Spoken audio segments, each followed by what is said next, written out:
Thanks very much for that very warm welcome. I appreciate everyone being here tonight on this very, very lovely night, and it's a real honor for me to be here. It's been years since I've spoken in Madison. I go way back. The last time I was a debate at the area technical college on the Bakke decision in affirmative action, and that was a long time ago. I want to test out on you an argument that I formulated in an article that will be published in the organ Against the Current sometime this summer. And I really look forward to getting reactions from you. It was the young Frederick Engels who once said that writing can be deceiving because the audience is an abstract audience, but it's when you actually look at people in their faces, in their eyes and so on, then you really get feedback, the appropriate feedback. So I'm looking to hear from you.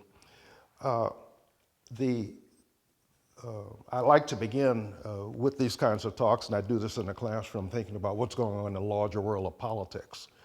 And it seems to me, I think a very important development took place not long ago, and that is very relevant for all of us, certainly in this room, in the working class as a whole. I'm referring to the vote that took place at Chattanooga, Tennessee, the vote to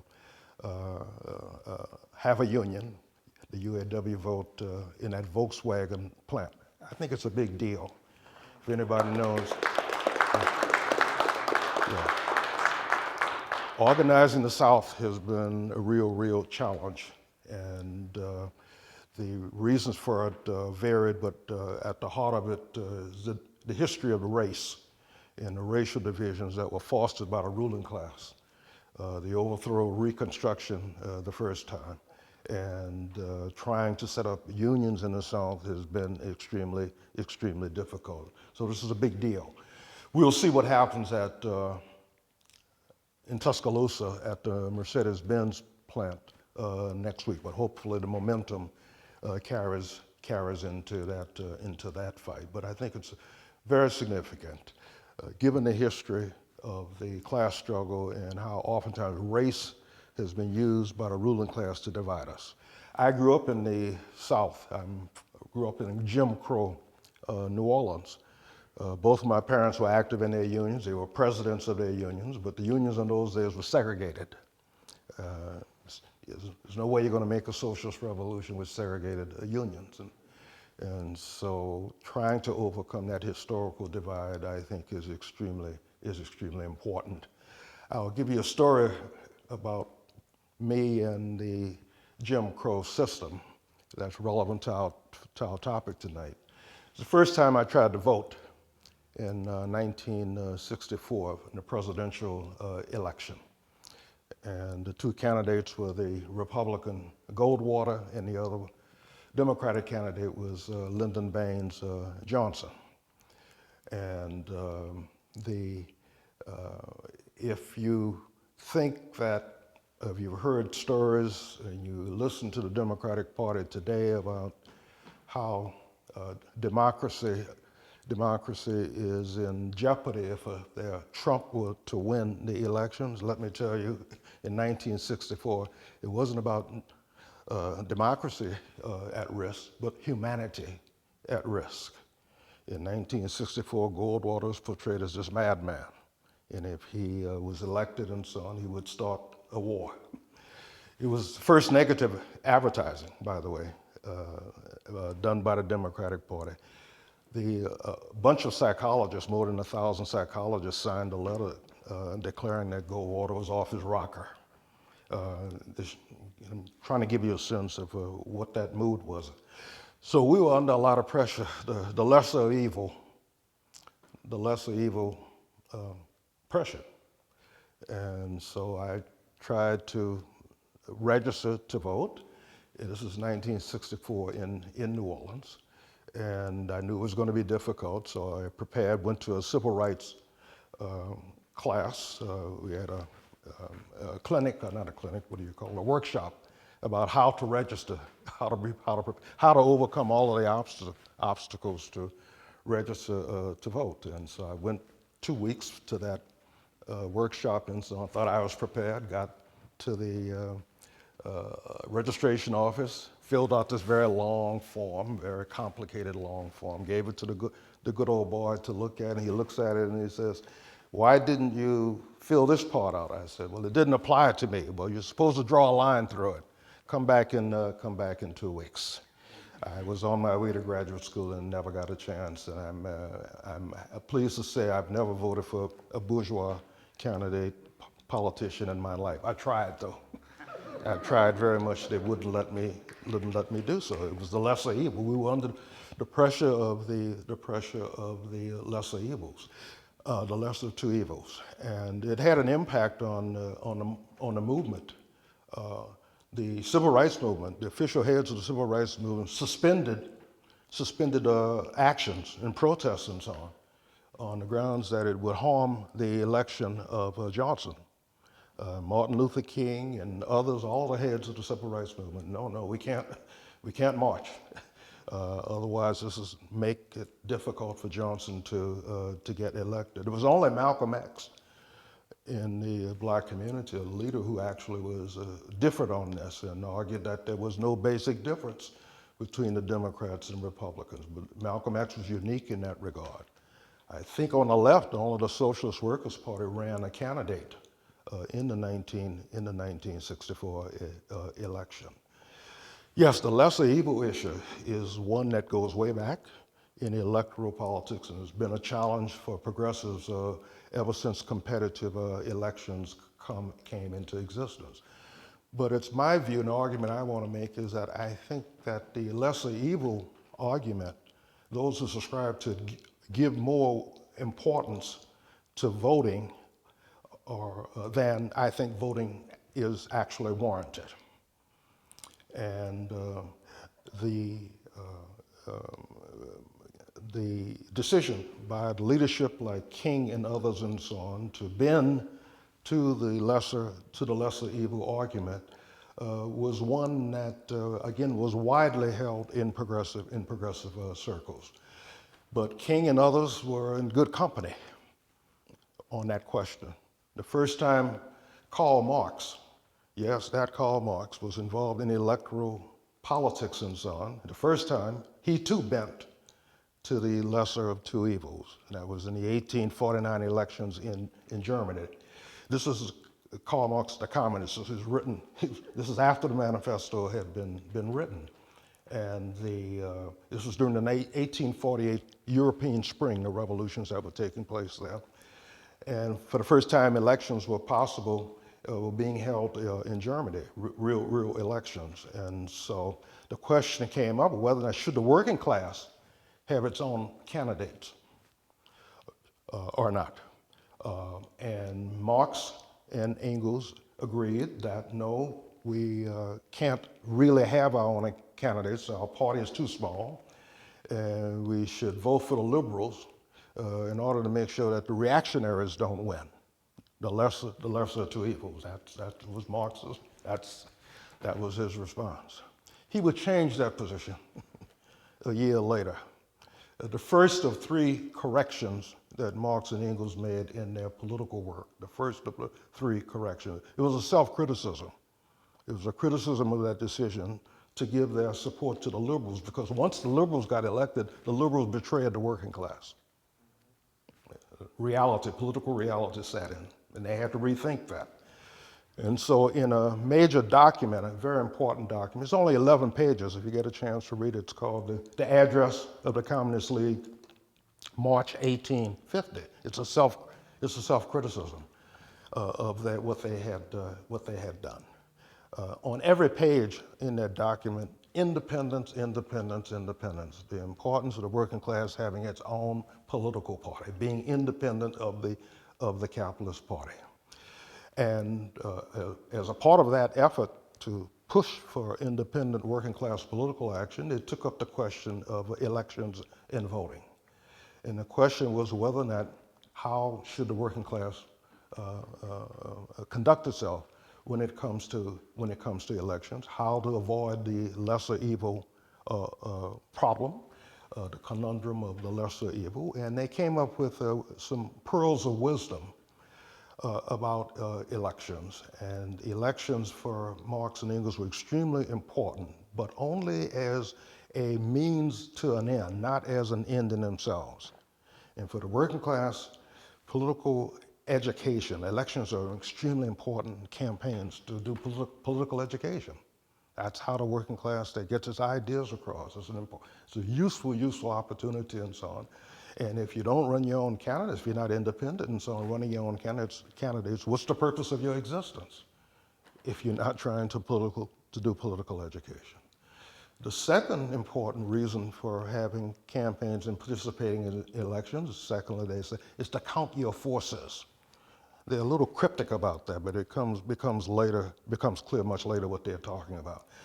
To count your forces, determine where your strength is in society in order to know when it comes time to making a revolution, where your support is. Elections are an enormously useful tool to determine where your support is and to determine when it's time to make a revolution. So Marx and Engels were very much into elections, but only as a means to an end and not as an end in itself. Along the way, they criticized the liberals, and one of the problems with the liberals, not only did they betray the working class once they got elected and so on, it was a liberal belief that what takes place within the parliamentary arena is the end and all of politics. They criticized that position. They gave a label to it. It may not be politically correct today, but it was called parliamentary cretinism. Parliamentary cretinism, the mistaken belief that what takes place within the parliamentary arena is to be in all of politics.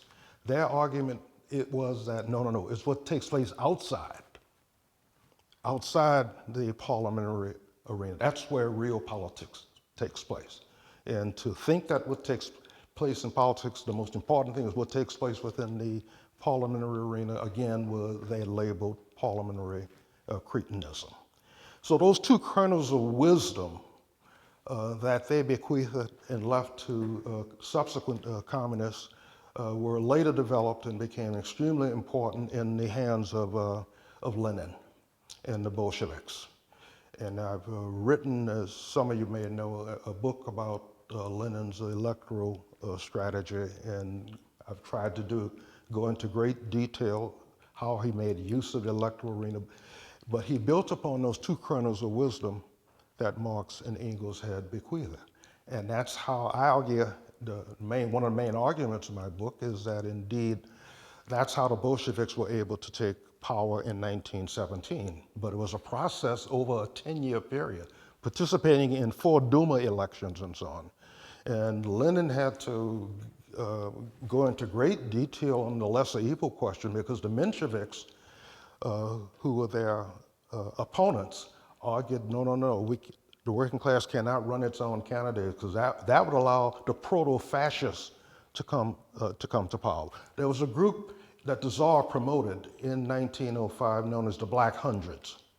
The Black Hundreds were really this is a proto-fascist organization.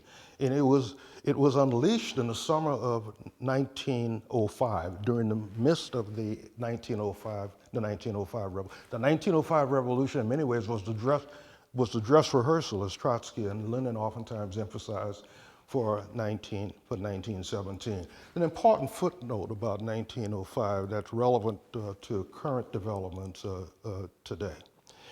It was in 1905 that the Tsar not only unleashed the Black Hundreds, but also unleashed pogroms against Jewish people in Russia. This is the first state-sponsored pogrom. There had been pogroms before, going way back for centuries. But this is the first time you hear state-sponsored pogroms.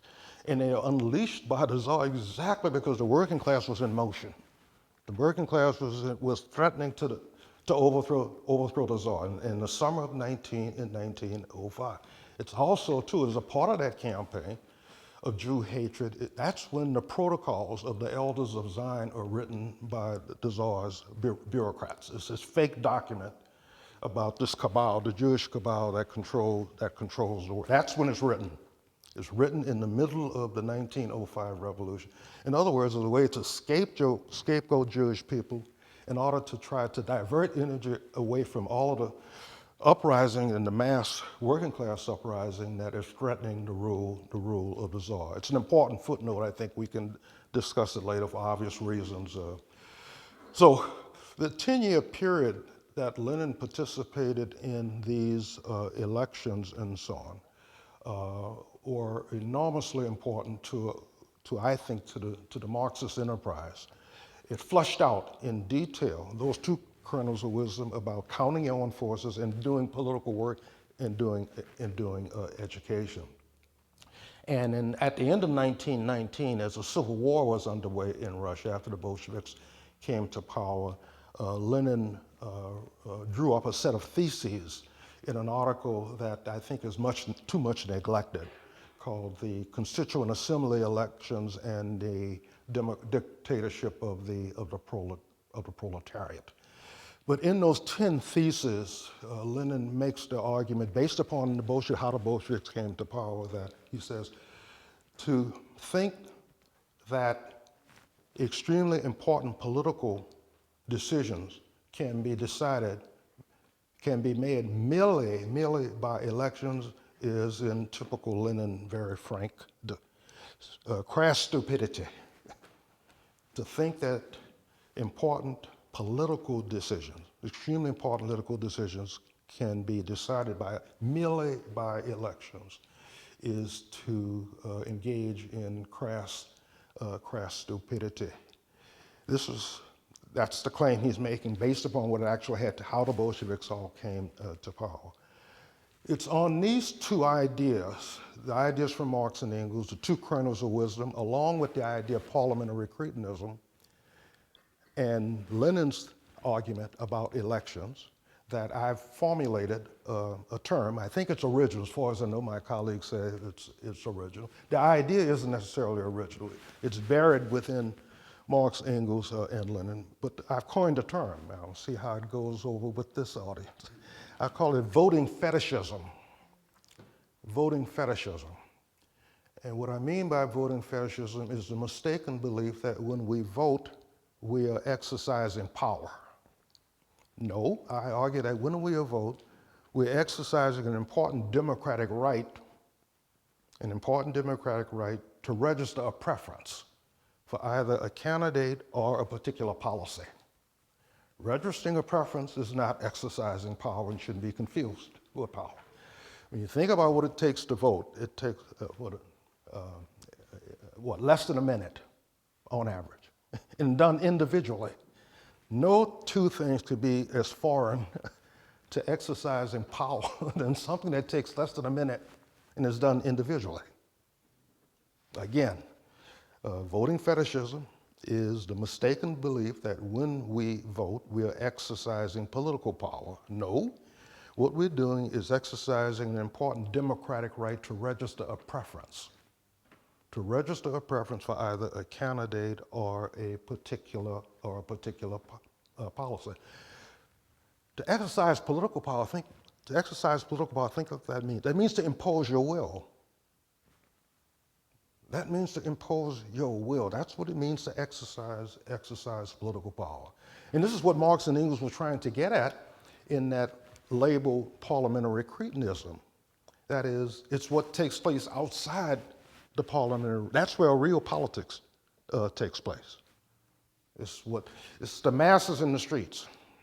It's on the picket lines and on the battlefields where power is actually exercised. Again, no. For Lenin thought elections were extremely important exactly for the reasons that Marx and Engels argued. An opportunity to do political education, to get out your ideas, and then to find out where your strength is in societies, in order to determine when to take power.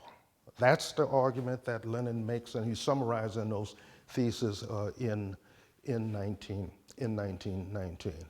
Lenin said, for extremely important decisions to be made, civil war is required. Extremely important decisions, civil war is required. He wrote that in 1919, so that's in the last stages of the civil war in Russia, and no doubt that was on his mind. The 12 countries, including the United States, invaded Russia to try to overthrow the Bolshevik revolution, and so no doubt that's. But we know he's also referring to another civil war. He had just written a letter a year before called "Letter to American Workers," a fascinating letter in which he displays his deep knowledge of U.S. history and so on, and he talks about the Civil War in that letter. I think there's no better example for us of the wisdom that Marx, Engels, and Lenin left us about where real politics takes place, and I think the most instructive moment in U.S. history, politically. The period between 1857 and 1865. Why that period? 1857 is when the Supreme Court rules in the notorious Dred Scott case. That's the case in which the court rules that African Americans, people of African origin, are not citizens of the United States, and the framers never intended for them to be. It's the most notorious decision of the court. Many people think that's the beginning of the Civil War, that decision. Certainly for someone like John Brown, the abolitionist, who had been always suspicious about pacifist policies in the abolitionist movement. For Brown, that was it. He had license now to carry out armed struggle. So in 1857 is the Dred Scott decision. And 1865 is the defeat of the slave owners at Appomattox. That period, think about how significant that period is, and think about where power is. The most contentious issue ever in the United States, think about U.S. history, was whether or not slavery was constitutionally guaranteed. That was the debate. Is slavery constitutionally guaranteed? That question could only be answered on the streets, the picket lines, and finally the battlefield. There was no Supreme Court. The Supreme Court wasn't the answer to it. The 1860 election where Lincoln was elected, that didn't settle it.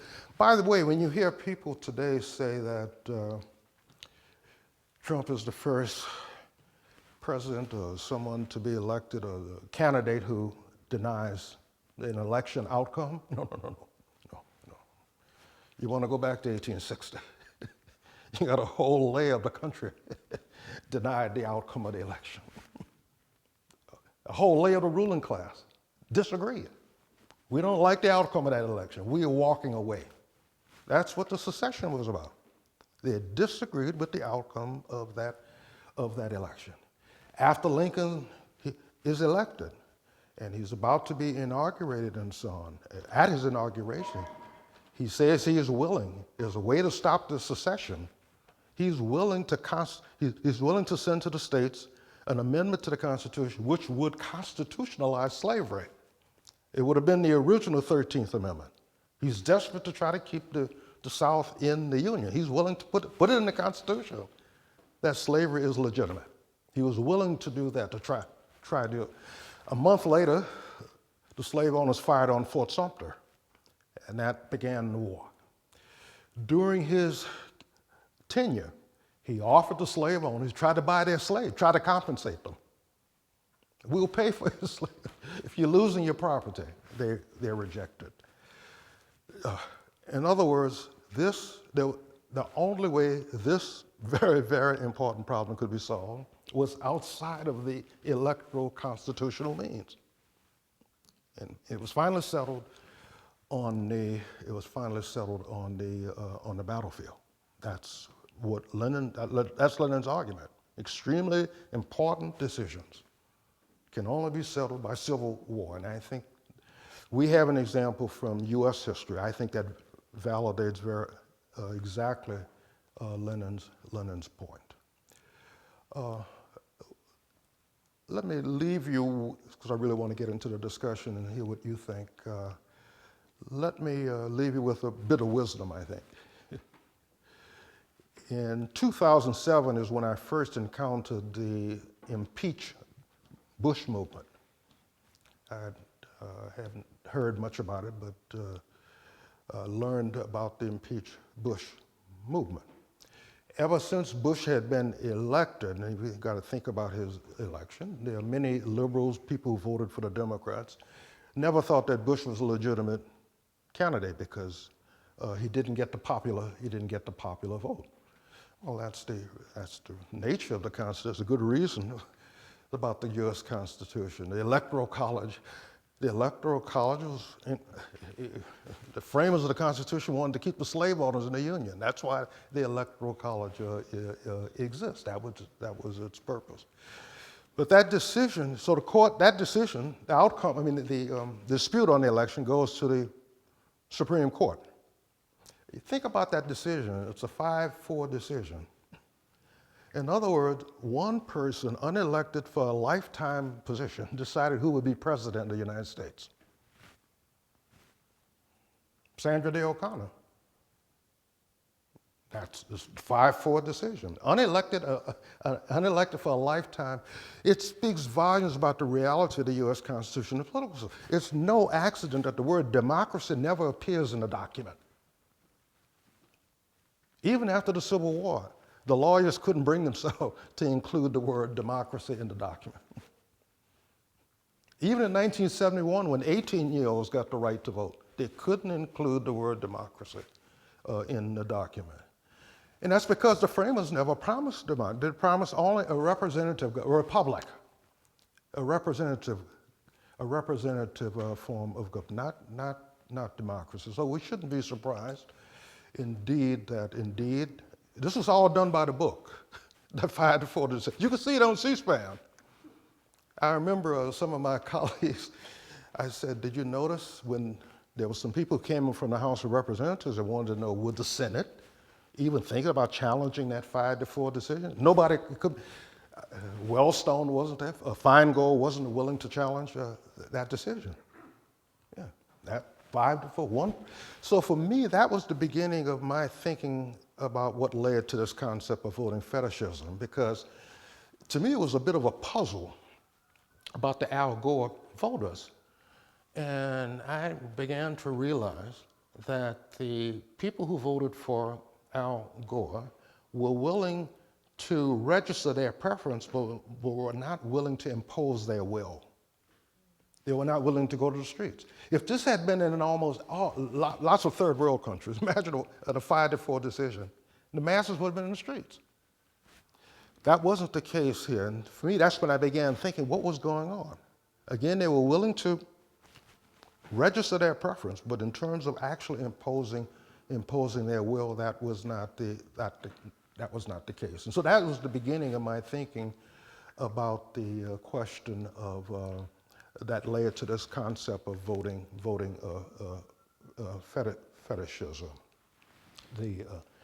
One last, related to this bit of wisdom about the impeach Bush movement, I had to think about now how should I respond to the impeach Bush movement in a pedagogical way, not in a kind of know-it-all kind of way, but in a pedagogical way. And the answer I came up with was the following. If we don't impeach the system that gave us Bush, this is 1907, we will have someone in the White House who will make us long for Bush. It's 2007. I said, if we don't impeach the system that gave us Bush, we will have some. No, I didn't have a crystal ball that saw Donald Trump, none at all. I'm trying to look systemically at how systems and structures actually work. And my last piece of advice, if we don't impeach the system that gave us Trump, we will have somebody in the White House who will make us long for Trump. Think Tucker Carlson. Think Tucker Carlson. Yeah. All right. I don't want to end on a sour note or a pessimistic note, but I look forward to the discussion. Thanks. I'm loud. When you talk about things, Lenin talking about things being only settled on the battlefield, do you think that the only method of change in those situations from outside the system is civil war, or are there alternate methods? I'm saying to quote Lenin, extremely important decisions. Okay. Extremely important decisions will be settled outside the constitutional arena. That's the argument that he's making. And I think there was no more extremely important issue in U.S. history than the question about the constitutionalization or the constitutionality of whether or not slavery. There have been debates and decades of debates on that question. Supreme Court ruled on it. All right.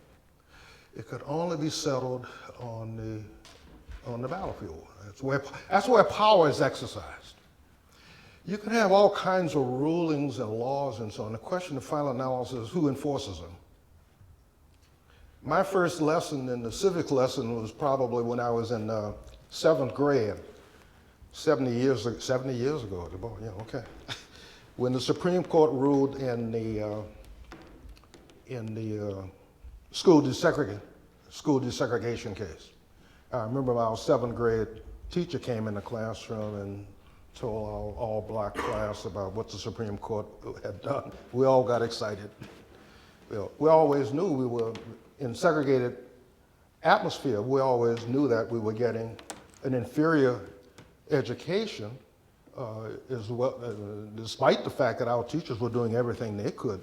But we knew it was a second-class education, so we were all very happy when we heard about the court decision. 6 years later, I was still in the segregated school. 6 years later. It's the reality of it. Yeah, sometimes I add a new term to my discussion. I call it judicial cretinism. The mistaken belief that what takes place in the Supreme Court decisions is the final answer. No. Yeah. The most notorious decision of the Supreme Court, the Dred Scott decision, that was settled on the battlefield. It was overturned. That's where it took place. It was settled on the battlefield. And the battlefield made it possible for the 14th Amendment to be added. And remember, it's in the 14th Amendment that explicitly overturns the Dred Scott decision, because in the 14th Amendment, you have the birthright citizenship. Anybody born in the United States is a citizen of the United States. That comes out of, that's the reaction to the Dred Scott decision. But that could not have been written and enacted without the battlefield, what took place on the battlefield. Again, what I'm trying to, we have to think about power. How is power exercised? How do you impose your will?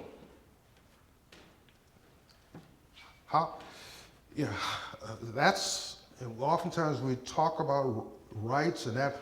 The discipline I belong to, I'm officially a member of political science discipline. We talk a lot about political attitudes and a lot of fascinating research on attitudes, but very seldom do we talk about power.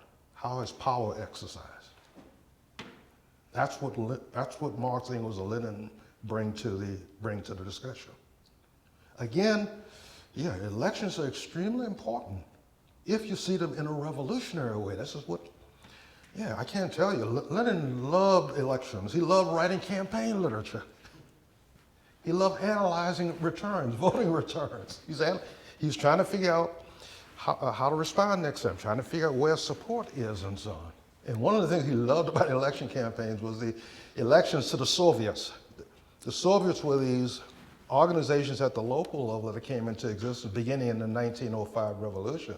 And what was so great, Lenin loved those Soviets because they were much more democratic than the parliamentary units of government. And especially when Soviets came into existence in the military. The soldiers and sailors had their own Soviets. Imagine being able to campaign in the soldiers and sailor Soviets.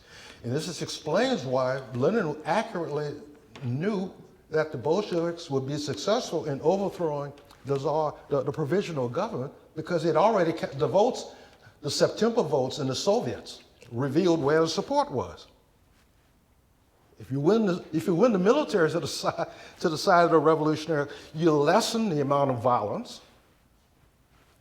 You lessen the possibility for violence. The more soldiers you can win, you do campaign work. You're educating within inside the military. So he loved elections as an opportunity to do political education work and to determine where the strength of the Bolsheviks was. And exactly, and he predicted in that article in 1919, the Civil War is still going on. And he accurately predicts in the article why the Bolsheviks are going to win the Civil War. And he does so on the basis of the election returns to the Constituent Assembly. He looks at where the Bolsheviks got their votes and so on. He's able to predict Bolshevik victories. To me, I think maybe this would qualify as a very important question. It's a contemporary one, and that's the struggle in Palestine.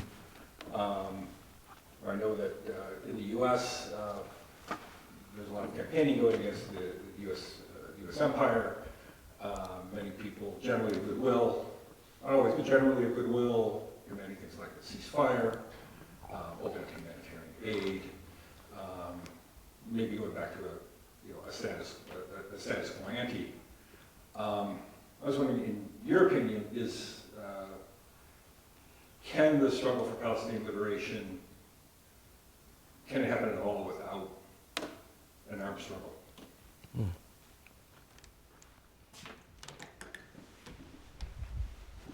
Well, I've written an article about the Palestinians right after October the 7th. And what I raised in that article was the example of both Cuba and South Africa and the Mandela example. And perhaps the South African, for those who claim, which I don't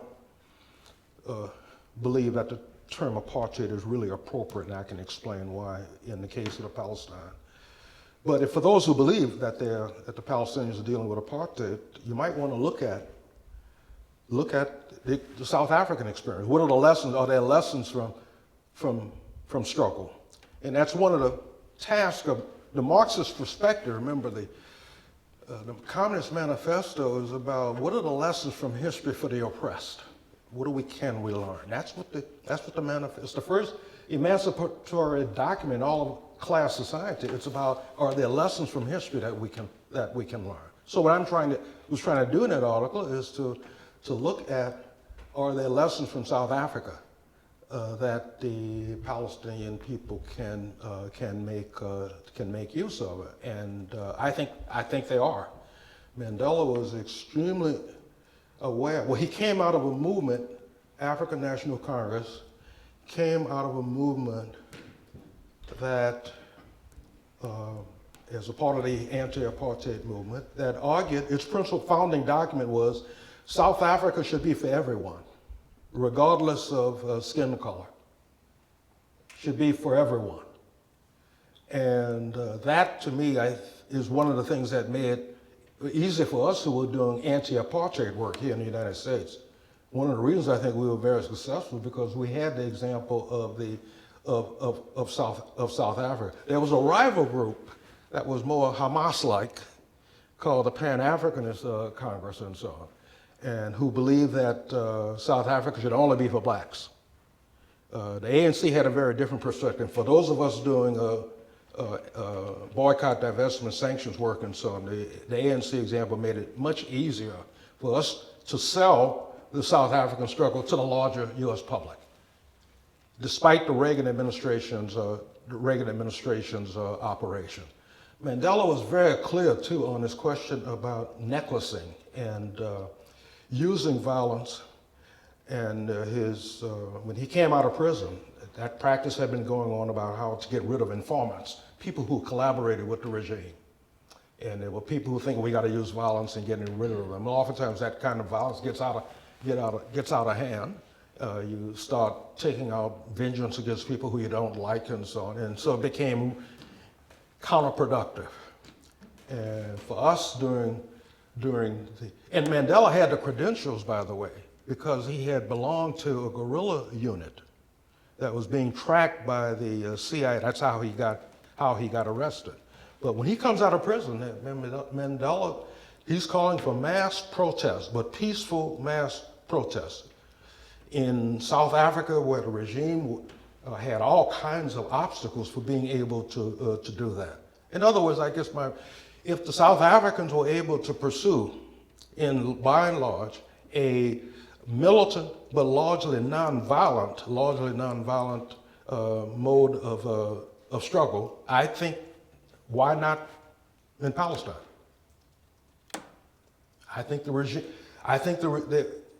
the regime in South Africa was horrible in terms of political rights and so on, in terms of space.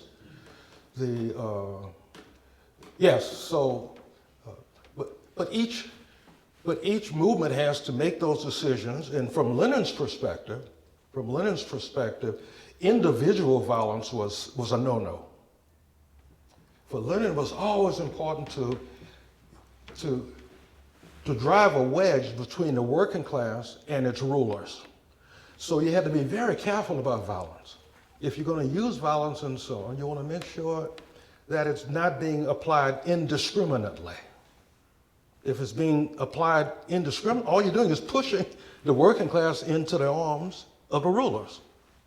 Think about what 9/11 did in this country. Really, it was a setback to political work because it was an indiscriminate act.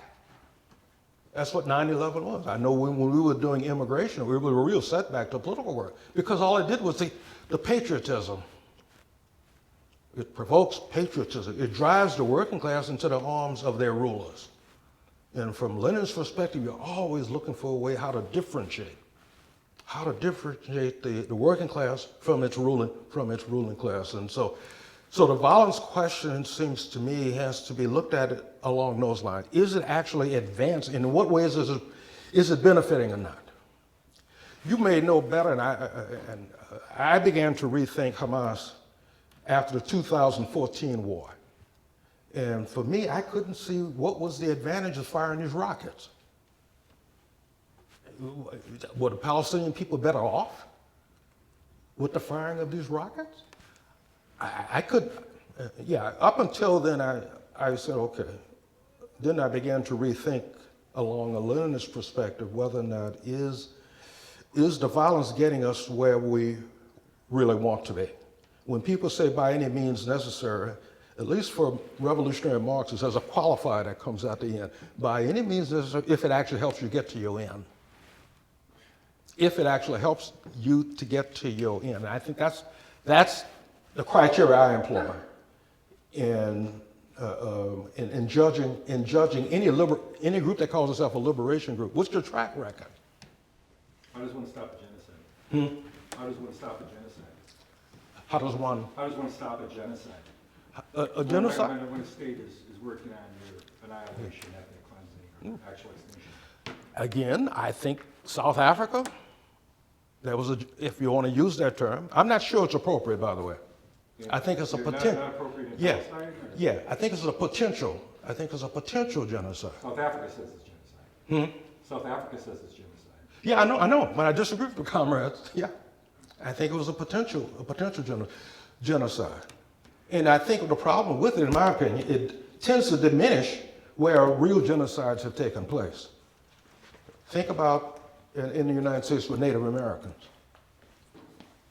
When the Spanish reached California in the 1780s, demographers estimate there were about 300,000 Native Americans in California. By 1900, it was down to 30,000. That to me is real genocide. The Palestinian population, if you talk about before October the 7th, the Palestinian population that came under the control of the Israelis was around about 700,000 in 1948. I think it's up to about 7 million Palestinians now under Israeli rule. 2 million in Gaza. 2 million in Gaza. Yeah, but I'm thinking about in terms who are living inside of Israel itself and on the West Bank. I think the total number is about 7 million. If you include the people who live inside Israel and those who live on the West Bank. If it's a genocide, if the Israelis are carrying out a genocide, evidently it hasn't been very effective. Well, I mean, a genocide is not defined by, oh, you have to kill so many people before it's a genocide. There's 4 rules, again, laid out by South Africa in the International Court of Justice about how Israel has met these conditions for genocide. I don't, so you disagree with those international, you disagree that has been found, or you disagree with the whole concept of what constitutes genocide? Yeah, again, I call it a potential. And the reason why I do that is because all genocides we know throughout history begin with removal of people. You're trying to get rid of them. That's how genocides begin. That's what happened. Think about the Holocaust and so on. Jewish people are always how do you get rid of them and so on. And okay, we got a final solution. We'll solve this with the final solution. California, what happened in California shouldn't be surprising when you think about it. Up until California, there was removal, Indian removal. So you kept moving native peoples to the west. You get to the Pacific Ocean, there's nowhere to go. That's why in California there's a real genocide, in my opinion, that's going on in California. And so those Israelis who want to remove, I think they are. I think they're potential. There are those who would like genocide. I have no doubt at all about that. When you want to remove people, it's always a potential. It's a potential for genocide. But I think we have to distinguish between the potential for it and the actual act itself. I'm not always, you might have gathered, I'm not always impressed by lawyers. Yeah, I mean, I'm thinking about the armed struggle that is happening on U.S. college campuses right now. If you want to talk about how to stop a genocide, I think what we're doing in the United States the various actions that people are taking to try to stop our funding or support of Israel, I think that is probably more relevant to talk about. And I think what I'm interested in is how we saw this uninstructed campaign show relatively large margins of support. Obviously, we're not seeing, uninstructed isn't winning, right? But I think that's an example of how we're seeing what our forces are with this uninstructed campaign. And now I think that force has been multiplied into this massive national wave of struggle that is happening right now on campuses that is turning into armed struggle against students' will, right? And we're seeing massive state repression, massive exertion of power by militarized police. So I'm wondering if you can sort of talk about the relationship between these things. I'd be curious on your take about it. I'm obviously trying to look to history in this moment, and I'm trying to look to the future. You know, what does this mean for 2028? Are we building towards potential electoral intervention, or are we looking beyond that? Are we doing both? You know, I'm wondering if you could comment with your historical perspective on what's going on like this week. Yeah, I think we have to be, this is happening on the college campus, and I think the test is whether or not, to what extent has this seeped into the broader public, especially working class. My politics, I begin with the working class. What's in the interests of the working class? Real change comes about when we mobilize the working class. College students are not necessarily, especially at the elite schools, they're not necessarily the working class. I want to know I want to know what the working class is actually doing. And so that for me is important. During the anti-war, I'm thinking about it here in Madison. One of the problems during the anti-war movement, as I look around the room, I may be the only person who knows it. One of the problems in Madison was a tendency to think that Madison was the center of the world. It was the center of the anti-war, and whatever happened in Madison, that was it. No, it was a bubble. It was a real obstacle. It was only when we won the working class over to the anti-war movement, get beyond the Madisons and so on, the Berkeleys and so on, and make appeals to the working. That's where change comes from. Right now, I'm a little suspicious about these campus actions. They remind me again. There's a great film, if you ever get a chance, it's called something. It's about Madison, the war at home, I think. Yeah, I think that's just the war at home. You will see the bubble, the bubble sentiment. People really thought this was it. This was the barricade. We were in armed struggle here in Madison, right? No. So we gotta be very, very careful and think about the working class itself in terms of, are we winning, or how do you win over the working class to these struggles? We don't. Otherwise, you got to depend on the liberals. No, no. How do you win the working class? That's to me is the challenge for us. And sometimes we can get caught up in our own worlds and so on about what we're doing and miss the class question. I guess I have two questions. One is a quick piggyback on the genocide conversation. The other one is about more going to the Civil War section.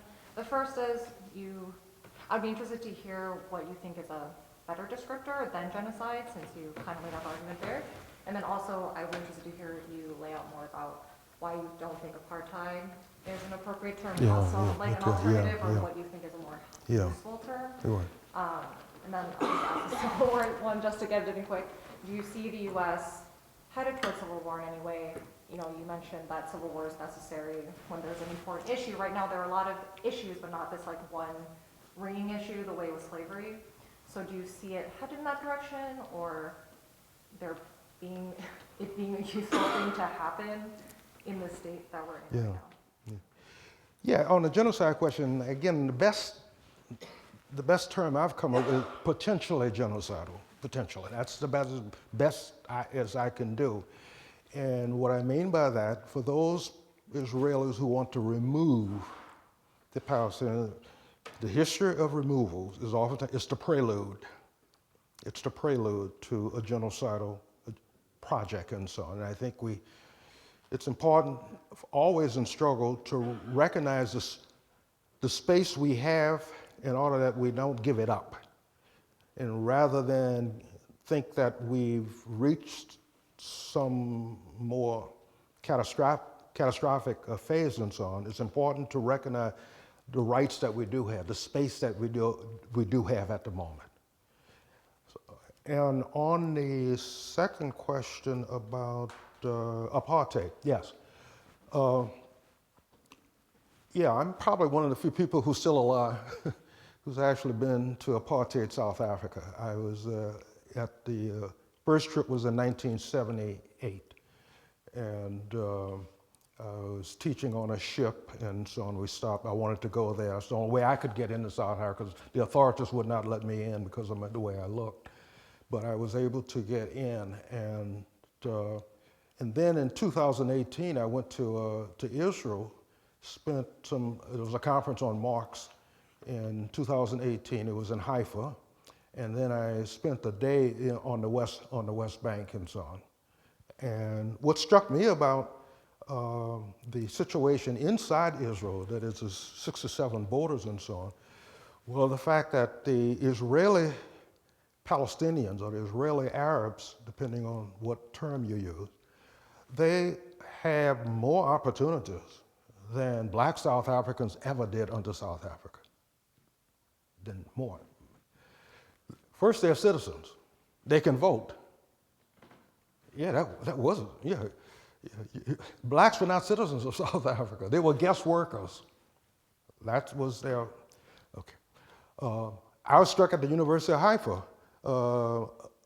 About 35% of the students there are Israeli Arabs at the University of Haifa. That opportunity never existed. Never existed in South Africa. Now, in the occupied areas, where I think it's actually worse than South Africa, in the occupied areas. And the thing that struck me about the occupied areas were the checkpoints, where people are held up in lines trying to get from one part of the West Bank to the other. Boy, the last thing the South Africans wanted is to make it difficult for Africans to move from one place to another, because they were exploiting the labor. The whole system was dependent upon the exploitation of labor. And also on the West Bank occupied areas, there is an aspect of it, I think psychologically is very difficult in the occupied areas for Palestinians, because they're right next to the proximity of the settlements. And you see all of the things that the settlements have that you don't have. It's right in your face. In that sense, I think I don't think apartheid really does justice to it. On the question of civil war, I don't know if I haven't seen the film, Civil War, so I don't know. Yeah, I think we have to be a little careful. I, for one, I confess, I never thought that January 6th was ever a threat. To me, what was so striking about January 6th was only 35,000 people showed up for Trump's demonstration. 35,000. Washington, D.C., that's all you can get out? 35,000. And of them, maybe 1,000 walked to the Capitol. And now we have a figure now. The figure is 352 have been charged with trying to stop the transition and so on. 352 people out of a population of 350 million people, it was never a threat. What struck me about the Trump people is just like the Al Gore people. They were willing to register their preferences, but not willing to impose their will, at least not yet. At least not yet. And we have to be very careful. Again, we don't want to jump to conclusions. Yeah, we've got to recognize the space that we do have, the importance of civil debate and discussions, the importance of freedom of speech in civil debates and discussions. This is why I disagreed very strongly with the Colorado decision. Boy, not allowing Trump to run. What happens when people don't think they can bring about change orderly? As far as I know, they have more guns than we do. When you take away the right of people to be able to vote for who they want, what are they going to do? What are the conclusions that you reach? You will have, I think, it becomes a self-fulfilling prophecy. That's what I'm concerned about, yeah, a self-fulfilling prophecy, and that's so, yeah, we don't want to be, yeah. Again, 1860, that was the real threat. That's when a whole section of the ruling class decided, we reject this election. We're leaving. That, to me, should be the standard. That's the standard I employ. Yeah, I never thought these people were, half of them walking in the Capitol, remember, people there who taking pictures of themselves. Yeah, it was never a threat, in my opinion, to democracy. So, yeah. Yeah, so I'll try to be kind of quick. Obviously, the choices between Trump and Biden are pretty fucking terrible. So, as elections, as a tool for political education, who you got in 2024? I mean, there are a couple of progressives. There's Claudia De La Cruz. There's Cornel West. There's Jill Stein. Like, are any of those people worth throwing any time into? Does anyone have a message that you think resonates with the working class? Can any of those parties, should our time be invested in that? Can any of those parties be co-opted? Thank you. No, it's an important question. And my answer is, and the one that was implicit in 2007, if we don't get rid of the system that gave us Trump, we will have somebody worse than Trump.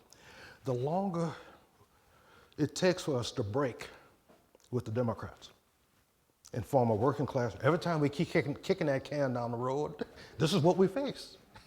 We keep kicking that can down the road. Don't want to break. This is the dilemma that we're in, because we didn't want to break. That's the argument I'm trying to make. Yeah, we got to break. And it can get worse, believe me. No, Tucker Carlson is a problem. No, the boy, this is incipient.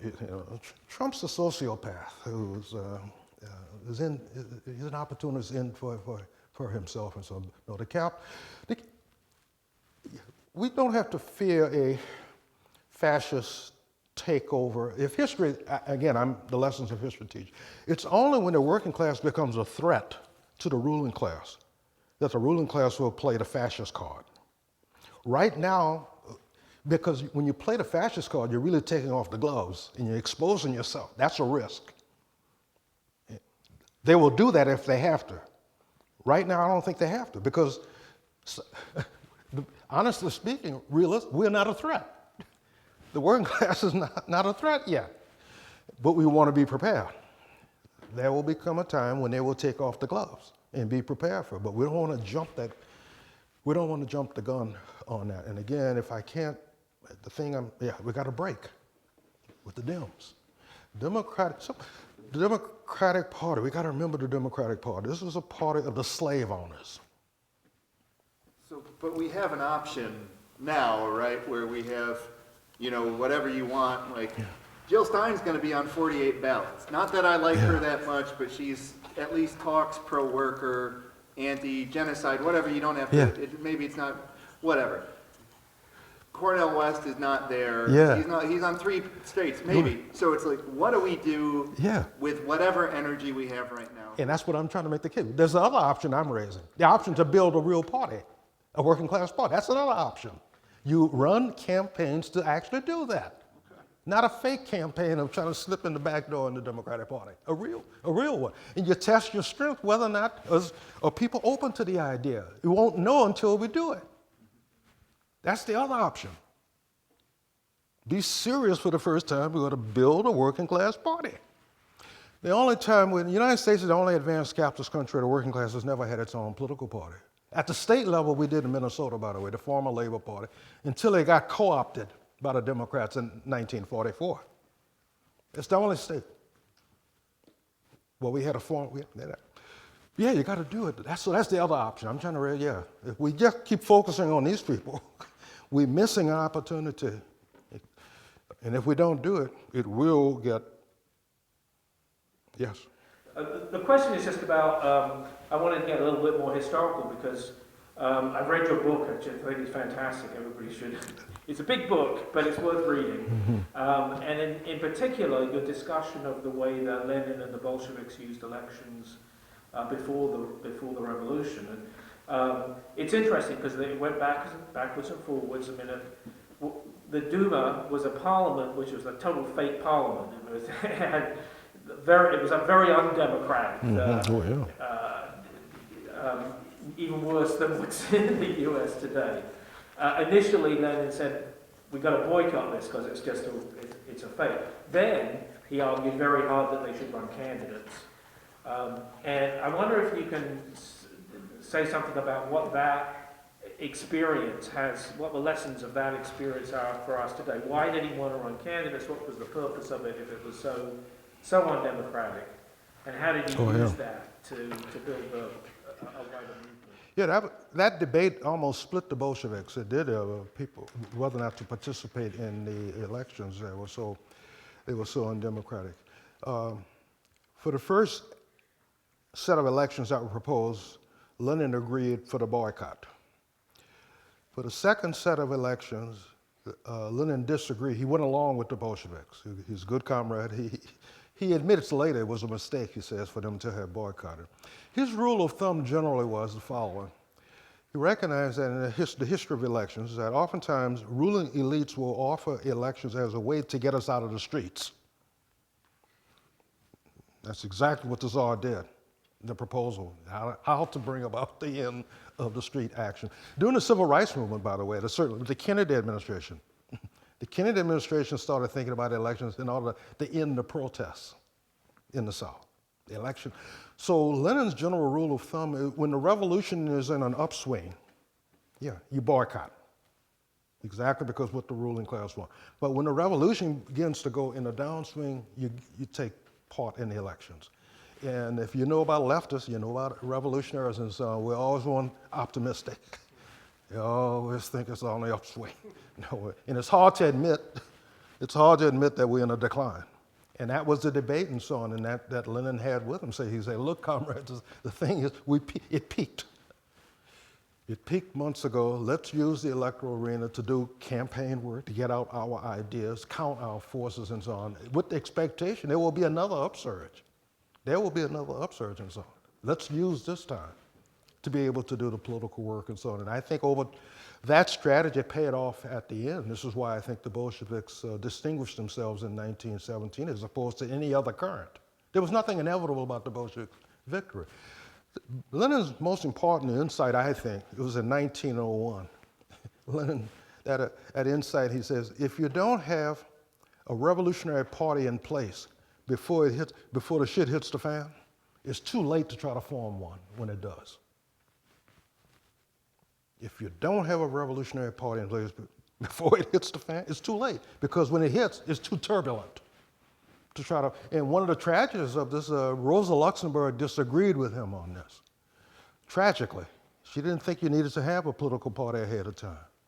And sadly, she and Leibniz paired with their lives, in my opinion, in part because of that. When it did hit the fan in Germany, one of the great tragedies of the 20th century, you can't understand the rise of fascism without understanding, boy, the defeat of the German Revolution in 1918. The German Revolution went down 3 times. It's not an accident that Hitler called himself a socialist.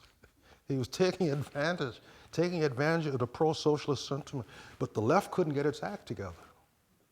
Didn't have a party in place. So yeah, Lenin, yeah, in the downturn, yeah, we do the organizing, yeah, that's.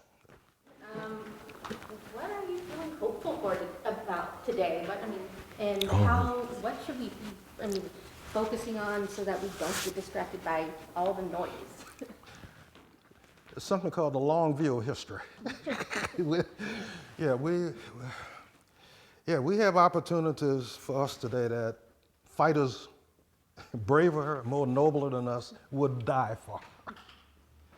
I tried to hint at that with regard to the vote in Chattanooga.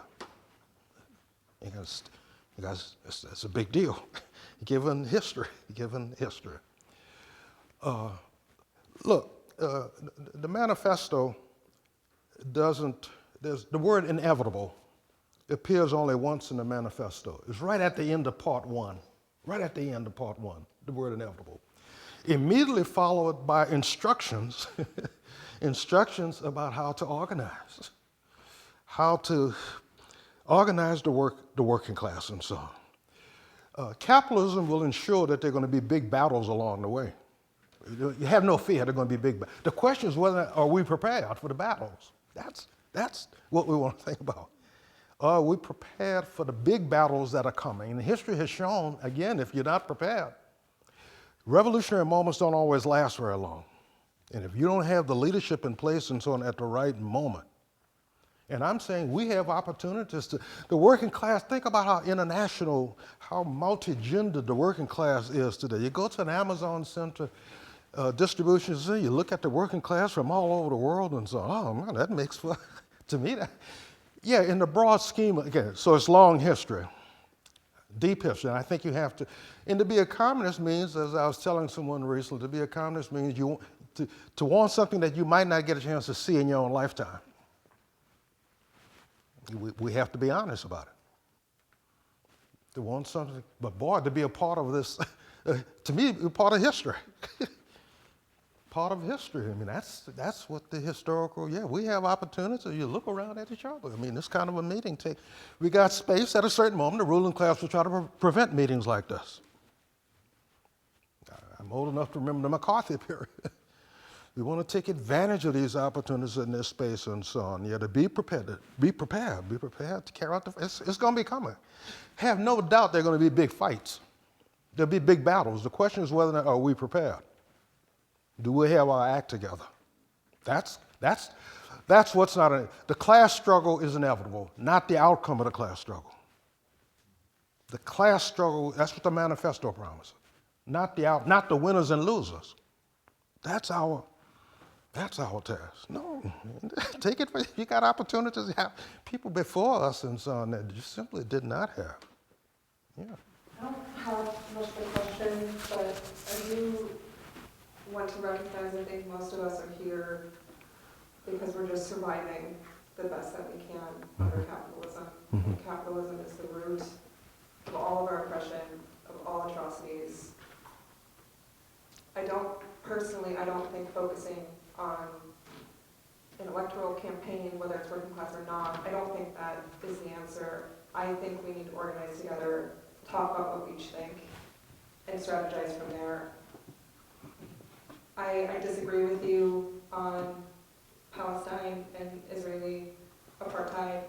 I think there are others in this room who disagree with you on that. No, sure, I'm sure. I'm a minority on that one. But I think that we can all find solidarity regardless of any disagreements we have against the ruling class and against capitalism. And I think what's happening around the country with these universities is a big telling sign of what we are going to be seeing the more we continue to fight back. We just, like, I don't think we're ready either. I don't think we're ready at all. But we have to start coming together instead of arguing over politics. The focus is the ruling class and capitalism. Yeah. And again, on the electoral campaigns, it's just an opportunity, as long as you don't see them as an end in themselves. It's an opportunity to do political work, to test your ideas. And count your forces. See where your support is when it does come time. That's all, that was Lenin's perspective, yeah. Okay, thank you so much. Let's all give a big round of applause.